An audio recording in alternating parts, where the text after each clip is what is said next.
Oke, selamat malam. Perkenalkan, kami dari kelompok 8 terdiri dari Apabila Stephen Krisianto, Ivano Hipatama, dan Daniel Krisantio akan menginterpretasikan dari hasil kelompok kami. Next. Jadi mungkin ada beberapa outline dari kelompok kita yang akan kami presentasikan atau kami jabarkan tentang hasil diskusi kelompok kami. Next. Oke, yang pertama jadi pengumpulan dan analisis data pelanggan. Jadi bagaimana mengumpulkan data dan ini contohnya pakai Google Analytics. Jadi mereka itu mengumpulkan datanya melalui tracking code pada website atau aplikasi melalui yang mereka rekam aktivitasnya seperti halaman yang dikunjungi atau mungkin pelanggannya ngeklik sesuatu atau durasi kunjungan dan sumber traffic. Selain itu, sistem juga melacak tindakan yang penting seperti pembelian atau penambahan keranjang. Dan data tersebut dianalisis dengan mengelompokkan pengguna berdasarkan perilaku dan aktivitas mereka.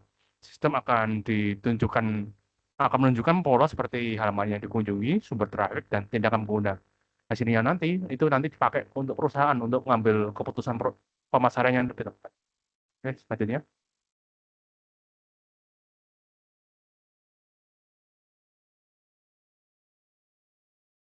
Selanjutnya. Untuk fitur dan manfaat produk di Google Analytics mereka yang saya cari ada 4. Jadi ada audience segmentation, jadi manfaatnya itu mengelompokkan pelanggan berdasarkan perilaku sehingga perusahaan dapat memahami target pasar dengan lebih tepat dan meningkatkan efektivitas dalam pemasaran. Yang kedua, event tracking. Jadi itu melacak aktivitas penting ya kayak tadi contohnya seperti klik atau pembelian untuk mengetahui tindakan pelanggan sama untuk mengoptimalkan strategi bisnis dalam perusahaan yang mengambil datanya tersebut.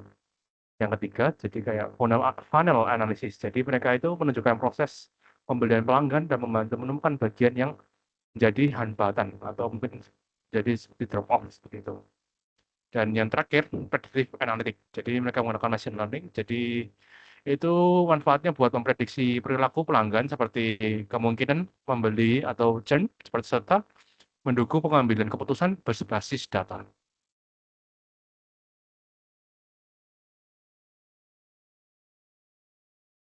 Lalu selanjutnya adalah bagaimana produk ini membantu mengidentifikasi dan menargetkan pelanggan bernilai tinggi.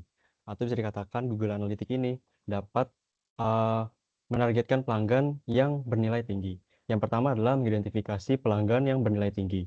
Maksudnya adalah Google Analytics akan mengumpulkan data aktivitas user dari pembelian, frekuensi, dan nilai transaksi, dan dianalisis. Dari situ perusahaan bisa melihat siapa saja yang sering membeli dan menghasilkan revenue yang besar.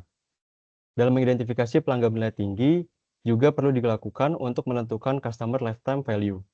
Lalu yang kedua adalah mengelompokkan segmentasi pelanggan.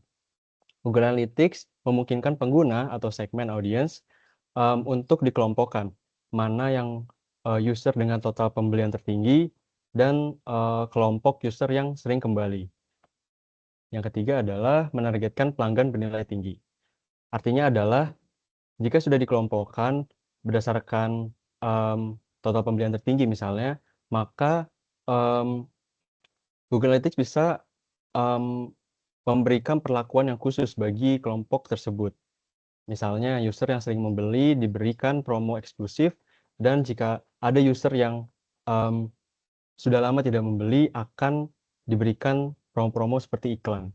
Lalu yang keempat adalah menggunakan prediksi otomatis atau AI, atau disebut juga dengan bantuan machine learning, di mana Google Analytics ini bisa memprediksi siapa yang kemungkinan akan membeli dan mendeteksi siapa user yang berpotensi berhenti. Dari adanya machine learning ini, diharapkan Google Analytics dapat menyusun strategi ke depannya.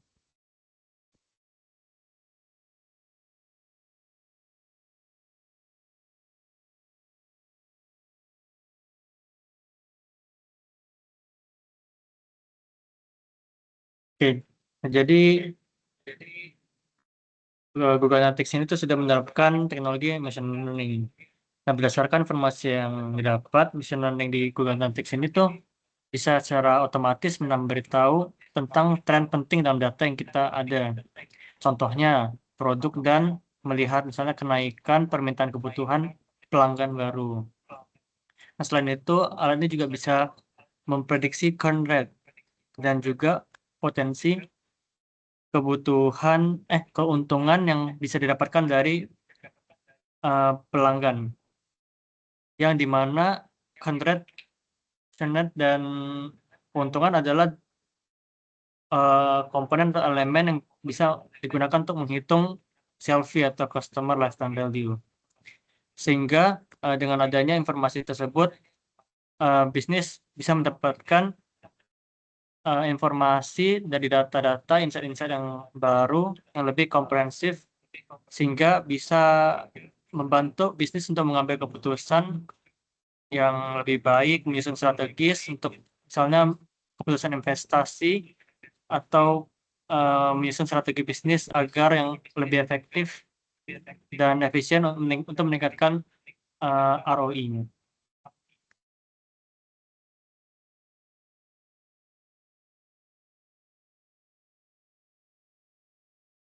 Oke, selanjutnya dengan kita menggunakan Google Analytics sebagai data driven sebagai platform ini, tentunya dengan Google Analytics ini kita bakalan bisa memiliki strategi jangka panjang dengan mengumpulkan data-data pelanggan secara sistematis melalui user dan juga event tracking, sehingga nantinya perusahaan dapat memprediksi ke depannya dan dapat memahami perilaku pelanggan dari sepanjang customer journey.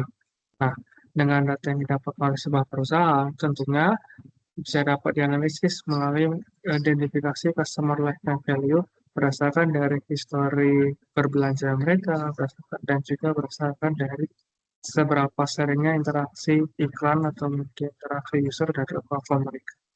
Nah, dengan adanya beberapa dukungan ini, tentunya dukungan data secara real dan juga memiliki histori yang jelas, perusahaan dapat menentukan dan juga menentukan strategi lebih lanjut ke depannya tanpa melakukan kesalahan prediksi di masa depan dan memfokuskan investasi pada pelanggan bernilai tinggi untuk pertumbuhan yang berkelanjutan.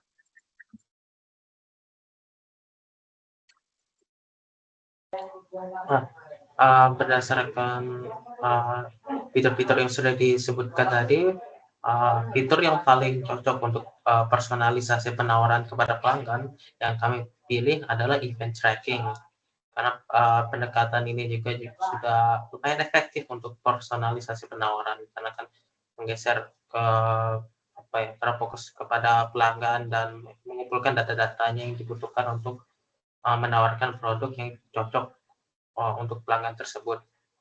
Nah, alasannya juga mengapa event tracking ini merupakan solusi utama untuk mengukur personalisasinya dan mengetahui apa yang disukai pelanggan, yaitu untuk pertama mengukur kinerja fitur secara objektif, jadi bisa tahu apa yang pelanggannya lihat, yang paling lama mereka lihat produknya, apa produk yang mereka sering klik, dan seterusnya, dan pemahaman fitur yang lebih akurat, dan jika terdapat fitur pencarian atau bahkan fitur rekomendasi yang ditunjukkan tersebut dapat menentukan apakah bagian produk itu tuh benar-benar bekerja.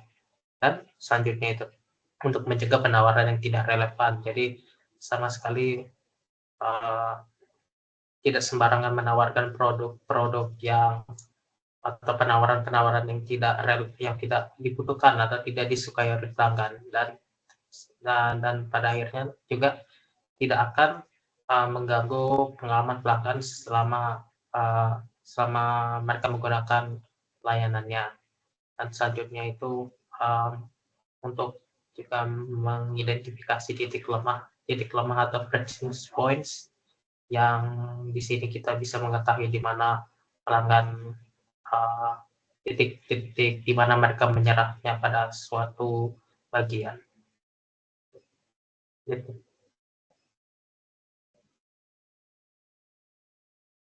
Oke, itu saja dari hasil presentasi kami. Sekian, terima kasih.